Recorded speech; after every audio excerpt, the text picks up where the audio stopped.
नमस्कार, मी डॉक्टर सीमा गोवंडे.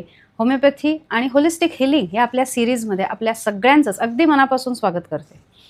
गेले 2 दिवस आपण होमिओपॅथीचे काही प्रिन्सिपल्स बघितले, जसे सिमिलिया सिमिलिबस क्युरेंटर किंवा इंडिव्हिज्युअलायझेशन, मिनिमम डोस पोटंटायझेशन आणि व्हायटल फोर्सची कन्सेप्ट आपण समजून घेतली. आज आपण ड्रग प्रूव्हिंगबद्दल समजून घेणार आहोत. हे ड्रग प्रूव्हिंग म्हणजे एक्झॅक्टली काय आहे? होमिओपॅथीमध्ये औषधाचं टेस्टिंग मग कसं केलं जातं? काल आपण बघितलं की पोटेंटायझेशन केल्यामुळे ॲव्होगॅड्रो नंबरपेक्षा खाली तो काउंट गेल्यामुळे आधुनिक तंत्रज्ञानाने आपल्याला ते दाखवताच येत नाही. मग होमिओपॅथिक औषधं ही प्रूव्ह कशी केली जातात, तर त्याविषयी आज आपण समजून घेणार आहोत. ड्रग प्रूव्हिंग म्हणजे नक्की काय केलं जातं? तर ॲलोपॅथिकची जी काही औषधं आहेत ती गिनीपिग्सवरती त्याचे ट्रायल्स घेतले जातात. म्हणजे काय केलं जातं? तर एखादं कॉम्बिनेशन ॲलोपॅथिक औषधाचं किंवा एखादं नवीन मॉलिक्यूल त्यांनी डेव्हलप केला की डायरेक्टली ते माणसांवरती वापरलं जात नाही, तर आधी गिनीपिग्सवरती म्हणजे लॅबोरेटरीमध्ये वेगवेगळ्या प्राण्यांवरती त्याचे काय परिणाम होतात ते आधी अभ्यासलं जातं आणि मगच ते माणसांना दिलं जातं. तसं होमिओपॅथिक औषधाचं केलं जात नाही. होमिओपॅथिक औषधं हे डायरेक्टली हेल्दी ह्युमन बीइंग्सवरतीच त्याचं प्रूव्हिंग केलं जातं. आता या ड्रग प्रूव्हिंग विषयी समजून घेण्याआधी मी तुम्हाला ॲलोपॅथिक औषधासंदर्भात काही एक खुलासा करू इच्छिते की ॲलोपॅथीची औषधं ही क्रूड फॉर्ममध्ये असल्यामुळे त्या औषधाचे काही अनडिझायर्ड रिझल्ट्ससुद्धा किंवा परिणाम हे दिसून येऊ शकतात. याचं एक फेमस उदाहरण आहे ते म्हणजे थॅलिडोमाइडचं. साधारणपणे 1960च्या त्या दशकामध्ये ज्या गर्भवती महिलांना उलट्यांचा त्रास व्हायचा त्यांना थॅलिडोमाइड हे औषध उलट्यांसाठी दिलं जायचं. परंतु त्या काळामध्ये त्या 10 वर्षामध्ये ज्या गर्भवती महिलांनी थॅलिडोमाइड हे औषध घेतलं होतं त्यांची मुलं ही अपंग म्हणजे त्यांना हात नाही पाय नाही अशा पद्धतीने जन्माला आली. 10 वर्षांच्या रिसर्चनंतर त्यांना लक्षात आलं की थॅलिडोमाइड हे औषध प्रेग्नन्सीमध्ये देणं अतिशय धोकादायक आहे, कारण त्यातनं बाळांमध्ये काही ना काहीतरी पद्धतीचं व्यंग निर्माण होतं आहे. आणि तेव्हापासून ॲलोपॅथिक औषधाचं प्रूव्हिंग किंवा टेस्टिंग हे एस्पेशली गर्भवती महिलांना, लहान मुलांना किंवा लॅक्टेटिंग फिमेल्स म्हणजे स्तनपान करणाऱ्या फिमेल्सना देण्याआधी खूप कसोशीने चेक केलं जातं आणि मगच दिलं जातं. त्यामुळे बहुतांश औषधं ही गर्भवती महिलांना ॲलोपॅथिकची औषधं देऊ शकत नाही, कारण त्याचे टेरॅटोजेनिक इफेक्ट बाळांवरती दिसून येतं. तसं होमिओपॅथिक औषधाचं अजिबातच नाही, कारण होमिओपॅथिक औषधं ही प्रूव्हच मुळी डायरेक्ट माणसांवरती केली जातात. सो ही ड्रग प्रूव्हिंगची संकल्पना काय आहे? ड्रग प्रूव्हिंग करण्याच्या 2 पद्धती असतात. एक म्हणजे सिंगल ब्लाइंड मेथड आणि दुसरी आहे ती double blind method. Single blind method म्हणजे काय? समजा मी एखादं औषध आहे आणि मी ते प्रूव्ह करते. सो मला माहिती आहे की हे औषध काय आहे. साधारणपणे आधीच्या प्रूव्हिंग समजा ह्याच औषधाचं आधी प्रूव्हिंग झालेलं असेल तर मला ह्या औषधाची साधारण लक्षणं मला माहिती आहे.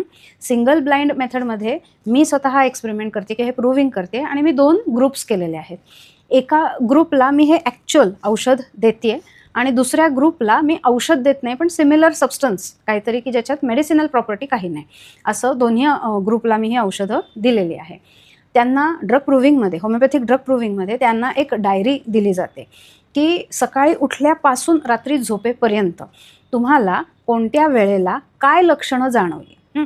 हे प्रूव्हिंग करण्याच्या आधी त्या प्रत्येकाची डिटेल हिस्ट्री घेतली जाते की त्यांना आधीच काही स्पेसिफिक लक्षणं आहेत का आणि किंवा त्यांचा साधारण ओरिजिनल स्वभाव कसा आहे असं सगळं डिटेल अभ्यास केला जातो आणि मग त्यांना ही औषधं प्रूव्हिंगला दिली जातात. सो त्यांना जी डायरी दिली जाते त्याच्यात हे सगळं त्यांनी मेन्शन करायचं असतं की आज मी किती वाजता उठलो, उठल्यापासून मला काही स्पेसिफिक लक्षणं जाणवत आहेत का, जसं की अचानक 8 वाजले की माझं डोकं दुखायला लागते, ते 12पर्यंत आणि नंतर ते कमी होते. या सगळ्या प्रोसेसमध्ये जी काही लक्षणं येतील त्या प्रूव्हिंगच्या प्रोसेसमध्ये त्यांनी कोणतंही औषध घेणं हे अपेक्षित नसतं. सो ते औषधाचा डोस घेतल्यानंतर मला किती वाजता काय लक्षणं दिसत आहेत किंवा माझ्या मानसिकतेमध्ये काय बदल पडतोय. एरवी मला दुपारी झोपायची सवय नसेल पण हे औषध घ्यायला लागल्यापासून मला दुपारी कंपल्सरी जेवण झालं की इतकी ग्लानी येते किंवा हे औषध घेतल्यापासून माझी रात्रीची झोप डिस्टर्ब व्हायला लागली. पूर्वी शांत झोप लागायची किंवा हे औषध घेतल्यापासून मला खूप स्वप्न पडत आहे. असं जे काही बारीक सारीक इव्हन स्वप्नांमध्ये सुद्धा मला अमुक एक स्पेसिफिक टाईपचं स्वप्न पडायला सुरुवात झालेली आहे, अशा पद्धतीची नोंद त्यांनी त्या वहीमध्ये करायची असते. दुसऱ्या एक सिंगल ब्लाइंड मेथडमध्ये दुसऱ्या ग्रुपला पण डायरी दिली, त्यांनी पण ऑब्झर्व करायचं असतं. आणि त्यांना जर का काही वेळेला असं वाटतं की अरे मी कदाचित औषध घेतोय, सो कदाचित माझ्यात ही लक्षणं येत आहेत, सो तीही त्यांनी नोट डाऊन करायची असतात. कारण दोघांनाही माहिती नाही आहे की ह्यांना खरं औषध दिलं आहे का ह्यांना खरं औषध दिलं आहे. आणि त्याच्यानंतर हे काय फक्त 1-2 पेशंट किंवा व्यक्तींवरती केलं जात नाही, तर भरपूर म्हणजे 20-50 प्रूव्हर्सवरती हे प्रूव्ह केलं जातं. मग सगळ्यांचा कलेक्टिव्ह डेटा घेतला जातो. जे स्पेसिफिक लक्षण अगदी कन्सिस्टंटली मेजॉरिटी प्रूव्हर्समध्ये दिसून आले ते औषध ते सिम्पटम मटेरिया मेडिका म्हणून लक्षणांचा जो संच आहे त्याच्यामध्ये ॲड केलं जातं की ह्या औषधाचं हे पर्टिक्युलर सिम्पटम आहे असं ते त्या मटेरिया मेडिकामध्ये नोट डाऊन केलं जातं.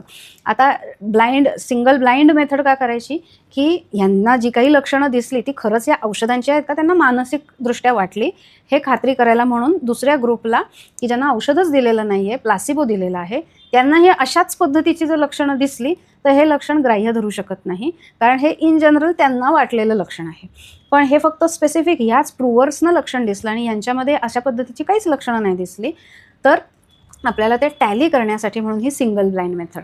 डबल ब्लाइंड मेथड म्हणजे काय असते की मी प्रूव्हिंग करते पण मलाही माहिती नाही हे औषध काय आहे आणि कोणत्या ग्रुपला खरंच औषध दिलं गेलं आणि कोणत्या ग्रुपला औषध दिलं गेलं नाही हे मलाही नाही माहिती. माझ्याही वर कोणीतरी सिनियर आहे, त्यांनी हे सगळं माझ्याजवळ सोपवलेलं आहे आणि मी पुढे ते प्रूव्हिंग करते. This is called double blind method. म्हणजे त्या प्रूव्हर्सनाही माहीत नाही की त्यांच्यापैकी कोणत्या ग्रुपला ॲक्च्युअल औषध मिळाले, मलाही माहिती नाही की कोणत्या ग्रुप ऑफ प्रूव्हर्समध्ये ॲक्च्युअल औषध आहे. This is called double blind method. आणि मग नंतर तो जो सगळा कलेक्टिव्ह डेटा आहे त्याचं ॲनालिसिस केलं जातं, त्यातली ऑथेंटिसिटी चेक केली जाते आणि मगच ते सिम्पटम मटेरिया मेडिका म्हणून होमिओपॅथिक औषधांचा एक ग्रंथ आहे, त्याच्यामध्ये ते सिम्पटम इन्क्लूड केलं जातं. त्यामुळे 250 वर्षापूर्वी जी काही लक्षणांची नोंद केलेली आहे तीच अजूनही कन्सिस्टंटली तशाच पद्धतीने अजूनसुद्धा रिसेंट ह्याच्यामध्ये ती जुनी औषधं परत रिप्रूव्ह केली जातात. नवीन औषधंसुद्धा प्रूव्हिंगचं काम चालूच आहे. अशा पद्धतीने होमिओपॅथिक औषधांचं जे हे सिंगल किंवा डबल ब्लाइंड मेथडने केलेलं प्रूव्हिंग हे आपण मटेरिया मेडिकात इन्क्लूड करतो आणि मग प्रत्येक औषधाचे काय काय लक्षणं आहेत याचा तो संच असतो. आता जवळजवळ आतापर्यंत 3,000 होमिओपॅथिक औषधं आहेत. आता एवढा सगळा डेटा लक्षात राहणं तसं अवघड आहे. त्यासाठी म्हणून रेपर्टरी म्हणजे आपण असं म्हणूया की इंडेक्स की पेशंटने ही लक्षणं सांगितली तर त्याला कोणतं औषध असू शकेल याचा एक इंडेक्स असतो, त्याला रेपर्टरी म्हणतात. म्हणजे ती पेशंटची टोटॅलिटी घेऊन झाली की आपण ती रेपर्टराईज करतो. म्हणजे लक्षणाच्या प्राधान्यानुसार ती अरेंज करायची आणि रेपर्टरी नावाचं जे पुस्तक आहे त्याच्यामध्ये आपण ती औषधं बघतो की ही सिम्पटम्स दिसतात, सो ह्याला अनुसरून असं कोणतं औषध आहे आणि ती पर्टिक्युलर औषधं आपण पेशंटला देतो. सो ही सगळी ड्रग प्रूव्हिंगची आणि होमिओपॅथिक औषध सिलेक्शनची प्रक्रिया आहे आणि त्यामुळेच होमिओपॅथिक औषधं ही 250 वर्षापूर्वी जी औषध होती तीच अजूनही तेवढ्याच इफेक्टने कार्यरत आहे.